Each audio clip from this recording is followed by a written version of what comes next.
just believe in your story because it's a beautiful story. You just don't believe it's beautiful because you're comparing it to somebody else's. You feel me? But it's a beautiful story. It's just how you rock with it. Yeah, let's. That's so interesting because it reminds me of what you were talking about earlier with your story about RZA. Tell us that story and like. Oh yeah, I'll tell you just about like RZA, man. how, because I feel like that's really relates to what we're talking about of like you feel. I feel like all the people when I talk about story, they're gonna be tired of me. They be like, I'm tired of you, nigga. You always say that shit. Nah.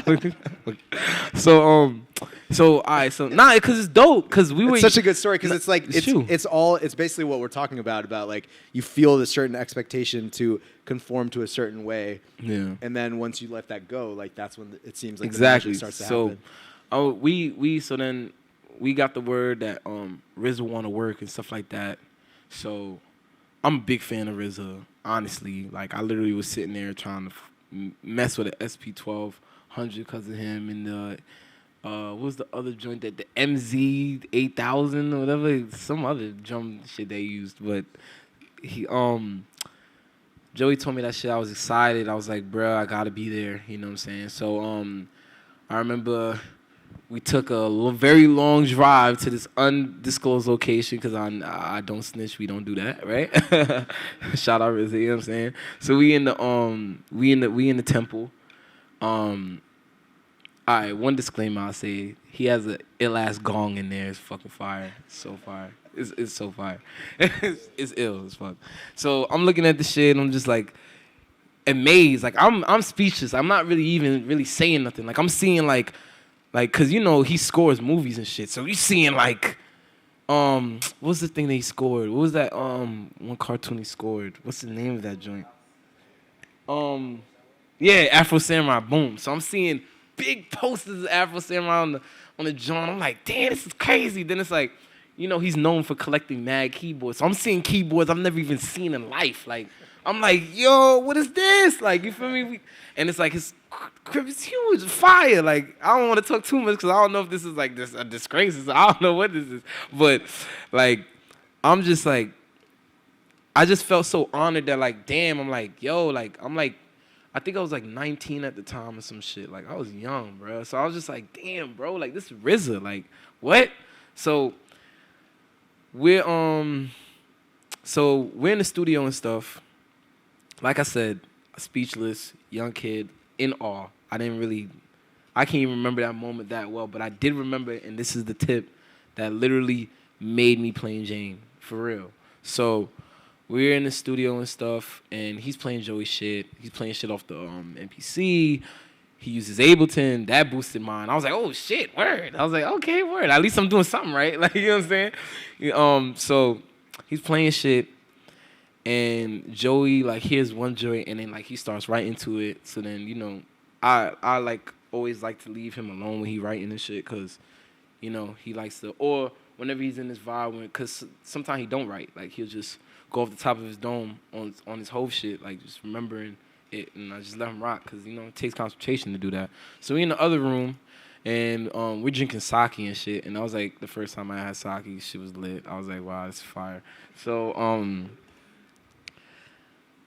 I just was like, all right, like I just want to come out and say it, like hot, like this is like crazy for me. Like, you're RZA, and like, you know, he's laughing like, oh yeah, you know, like you know what I'm saying, like. Not like on some, but it's like, what could you say? Like, you know, he's like, thank you. Like, you know, he's, you know, thanking me and stuff. But I'm just kind of like, what, how do you continue? Like, I'm not talented like the other producers. Like, I'm in sessions, I see producers, they're playing the keys and they're like, damn near making samples. I can't do any of that. So then he literally was like, look, I made my first platinum plaque before I even ever knew how to play one key. And he was talking about, because it was samples around that time. So, of course, it's a different era. But he literally told me it's like, it's about what's up here in terms of when you see it and you hear it. And you're like, all right, cool. So what's up here and what's up here. It's a combination of both. Because logically, your mind is trying to, when you're hearing the music and stuff like that, it's like, all right, cool, the verse goes here, this goes there, this at the third. But with your heart, what you're really feeling is literally when you play that key, you don't know what tune it is, but it feel right. That's what it is. Ain't nothing about anything logical beyond that. Once you feel it, that's it. And like it was mad simple, and I was just like, what? Honestly speaking, like I'm like, what? That don't even make no doesn't make any sense. But I'm like, that's just the simplest thing I've ever heard. So then, fast forward, but it did help me a lot, cause then it made me think like, you know what, he is right. Like if it's me and people want me for what I do, and I feel this is right, then this got to be right. And literally, I started thinking like that more and more. Boom, whatever. So fast forward. So the funny thing about me and Ferg, right, is me and his so his girl and my ex were like best friends, still are, whatever, right? So funny things in like the social interwebs or whatever, people would say me and Ferg look alike, right? Funny, it's hilarious. This is before I had long hair for real. So like, nah, I don't think personally I look like this. Some people still say I do, whatever. I don't care. So, it's like shit like that going around, and then like my girl was like, "Yo, why don't you ever work with Ferg?" I said the third, and I was just like, I don't know, it just never came. Like, I'm not a person that force shit, and you shouldn't be either. Don't be a person that force shit, cause it never works that way. When you try to force it, it just never works that way. I try never to force it. That's like the number one rules I keep to myself. Like, don't force it. So I'm like, yeah, if it happens, it happens. Like, I'm not tripping, you feel me? So I can't remember like what was the instance that brought us together for real, but we start chilling, whatever, this at the third. So a couple studio sessions we're in, we didn't make nothing, we didn't do nothing. I'm just literally a fly on the wall, like listening to records, him chilling with other people and shit, like not really doing anything. So, boom, we go in the studio. Oh, my agent books me a show in Germany, and basically I don't know how this happened, but they booked me with Ferg, like in terms of like supporting him for these 3 shows in Germany, man, random. So I go out there. Me and him chilling again. Like, we just get... And this is what I'm saying. When you don't force things, the reason why I can't remember is because I ain't force it. It literally just... Now I'm chilling with Ferg all day. Like, I swear. Like, it's like... That's... And it's the best feeling when it's that way, because then it's like you're not having like a timestamp on things. You're literally just enjoying life. And that's what enjoying life is about. You can't even remember how it started. It just started and it was beautiful. And now I'm 375 million streams and shit. Like, for me? But, so, I'm like in the, so we're in Germany, whatever, and like I'm cooking the beats or whatever, this at the third. So he plays me, he does, what was he doing? He was doing a New Level remix. He was doing his verse there, like randomly, probably just, blowing off steam. Because sometimes you would say a verse and do it there and then don't like it. You got to re-say it again and whatever. So he does that shit. So I'm just in the studio, fly on the wall shit. Like, yo, it's fire. Like, set the third. Then he tells me, yo, play some beats. Play some shit. Like, play whatever. I'm like, all right, bet. Why not, So I was, at the time, like, I was working on, like, I was, like, focused on, like metal sounds that are, like, melodic. Like, so I was, like, not, like, metal, but, like, just weird. Like, it was weird. So I play him the beat Fernando's. So he like, yo, what's this? Groove face. He like, cause he likes shit that don't like, that's unorthodox sound wise. Like he don't really like Ferg's not a melodic. Best example, Ferg's not like a melodic guy. Like even with the song on Still Striving with Nav, he always tells me he's like, yo, I love that song, but like the melody stuff, like I didn't realize like how much like how much work goes into it. Like he doesn't hate necessarily doing melodic shit, but he was like, yeah, I can't perform that shit. Me, on the other hand, I can. Like, I like doing that shit. But that's just a side note. So, playing the beat, he's fucking with it hard. He's writing to it. So then, he goes in the booth, he starts doing Nando's. And I literally was like, oh shit, this is happening.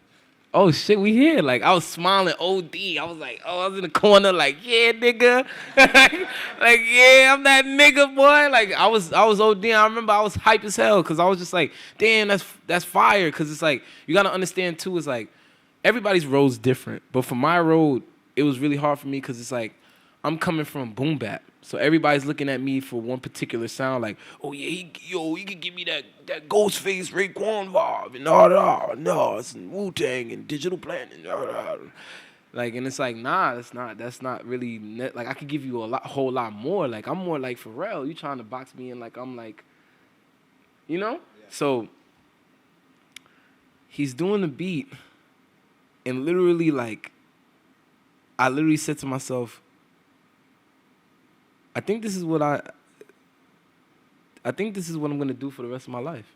Like, I swear to you, I'm like, yo, like, and of course that feeling always changes because now how I feel about music and things like that. Not saying that I don't love music or this at the third. I just know that I see why people branch off using music as a platform to do bigger things.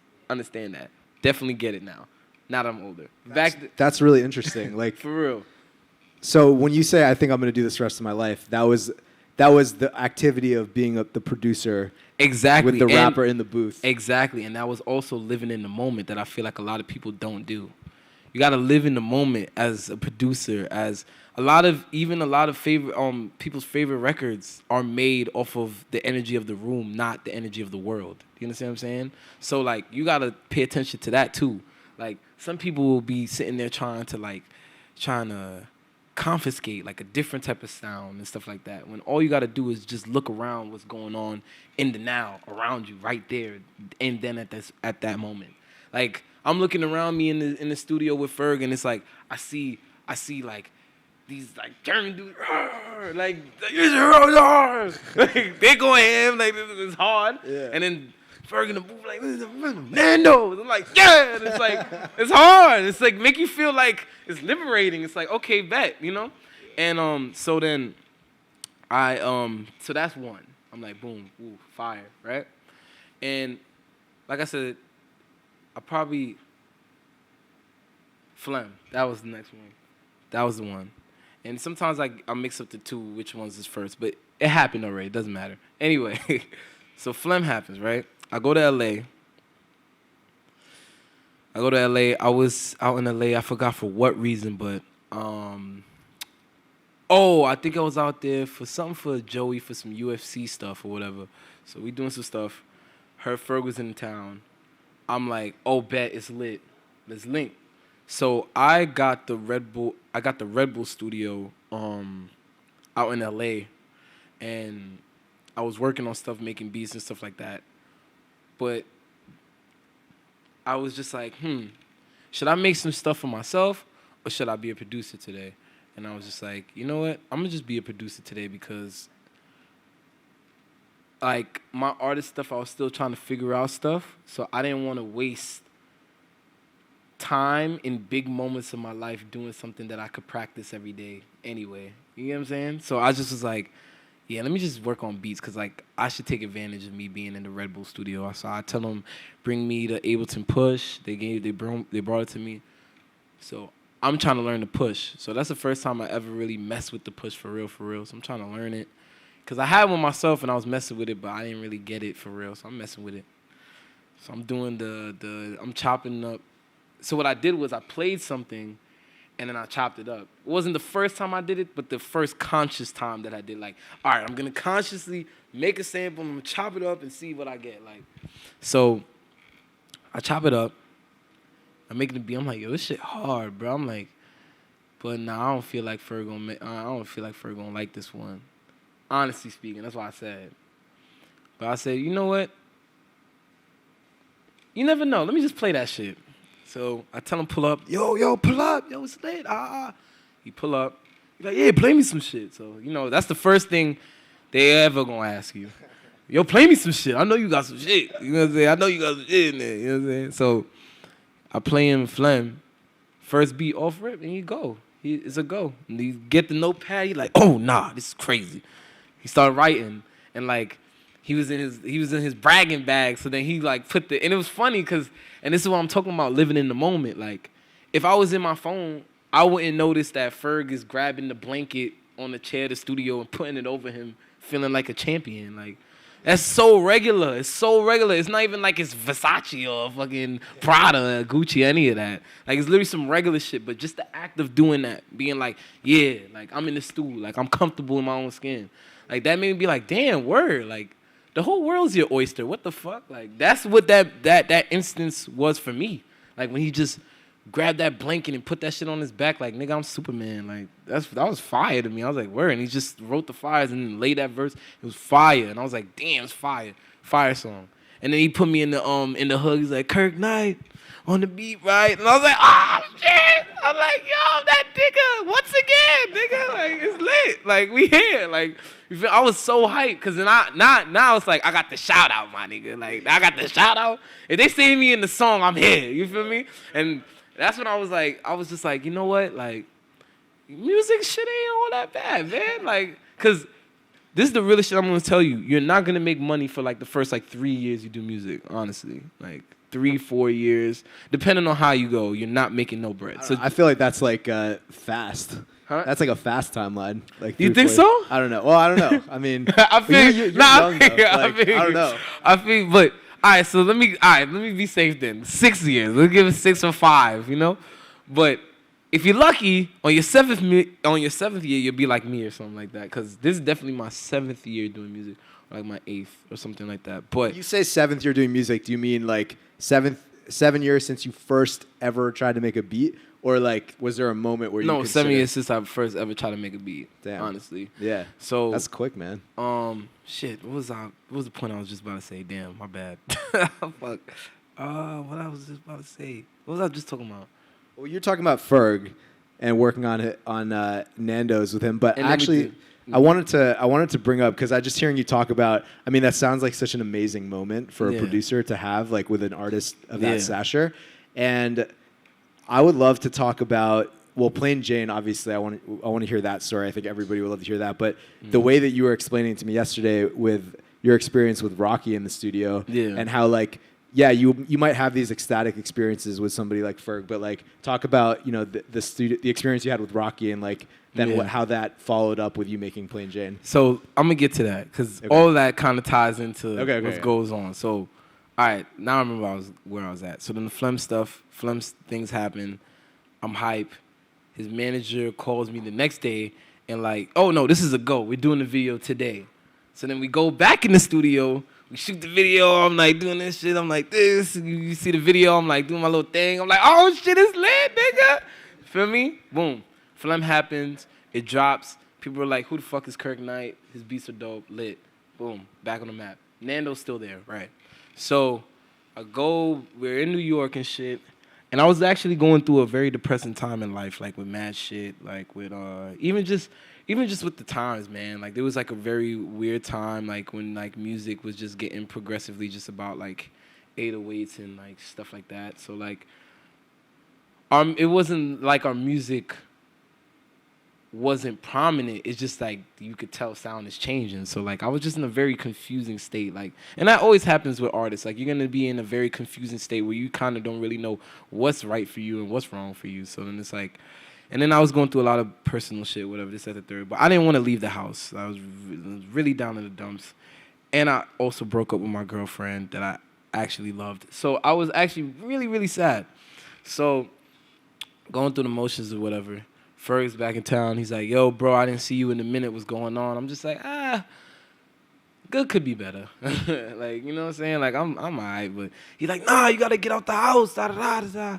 And I'm like, nah, I'm good. Like, I'm Gucci. Like, and that's like, I have this default mechanism in my soul that, like, I just fall back. I just fall back from life. Like, I'm, like, just in the background again. Be like, nah, nigga, come. You got to be in the spotlight now. We doing too much shit for you to just be sad and depressed. So I go to the studio, I meet him, I'm like, what up, nigga? Like, I'm here. So what's up? So he plays me the voice note, because he did a voice note to Slob on My Knob.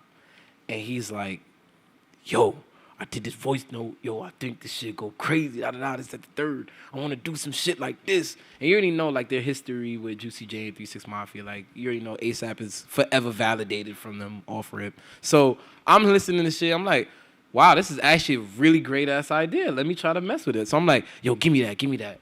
So I take the voice memo. I literally EQ'd it the best way that I can, and I'm not good at EQing. I'm not good at mixing at all. But EQ'd it the best way that I can, and I don't hear the beat at all. Because a lot of people think, like, oh, yeah, he heard Sob on My Knob and it made the beat. Nah. I literally wanted to go with, like, I wanted the same bounce, but I wanted everything to be different. I wanted it to just be a completely different monster, different record. So I'm sitting there. I do the drums first. I'm doing the drums over to just the vocals because I EQ'd everything, so it's just the vocals. So it's knocking, it's moving. So I'm like, all right, so it's moving. I see Ferg in his bag, like, you know. Once you get that, it's this certain head bop that I cannot explain to any of you. You will only see it in real life and understand that is the bop that's gonna make you go platinum. But it was a bop. It was like, I seen it. I was like, yo, I ain't gonna front. Something in the air tonight. I can't call it, but something is in the air.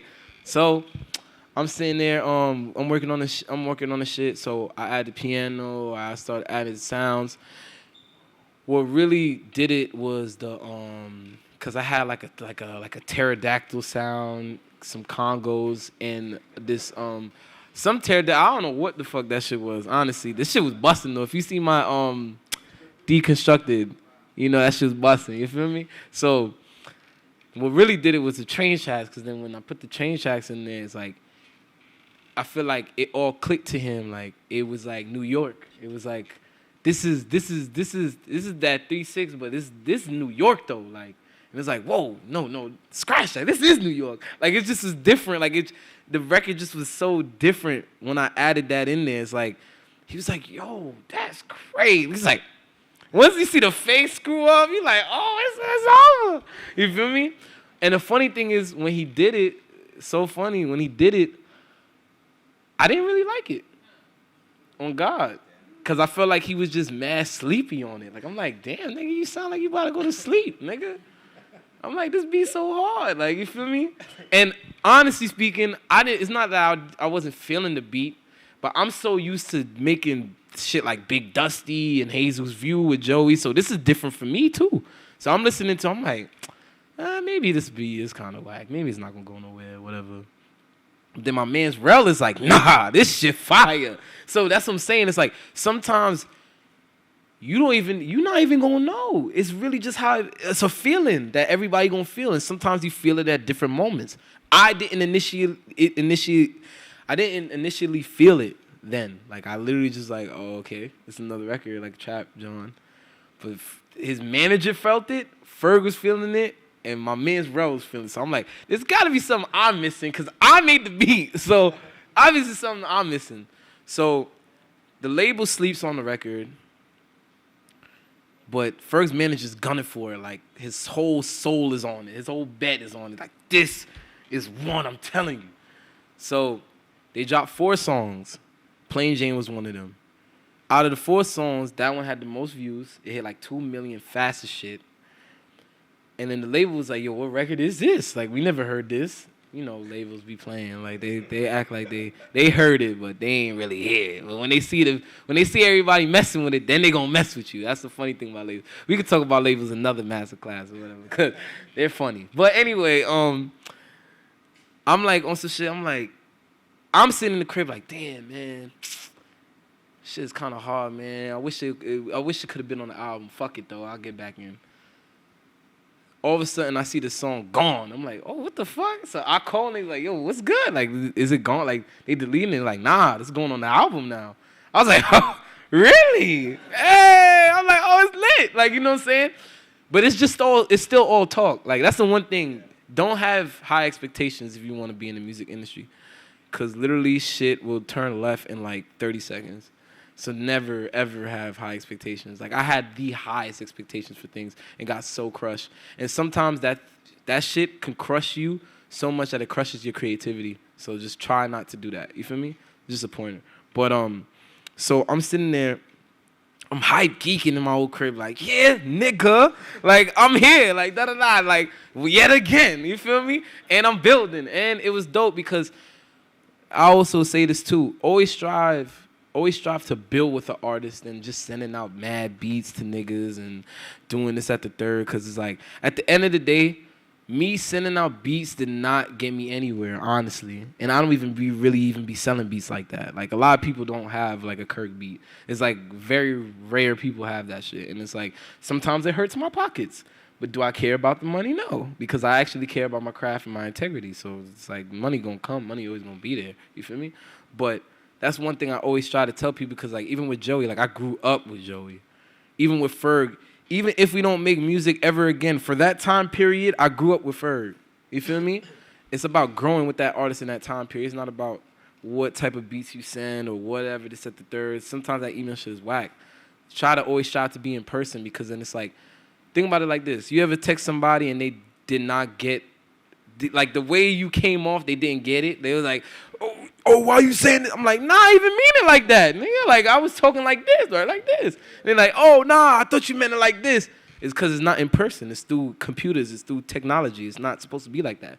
Music is not like that unless we're using the instruments and we're using this shit to make music. If we're talking about the communication in terms of the feeling, that's supposed to be in person. You can't do that through the email. Sometimes you're going to do it, obviously, because we get busy and we can't always meet in person. So especially after you make the connection with the artist, then it's more or less like when y'all get in the stew, it's super lit, but you can still send shit now because it's like you kind of got the idea. You already did it. You know what I'm saying? So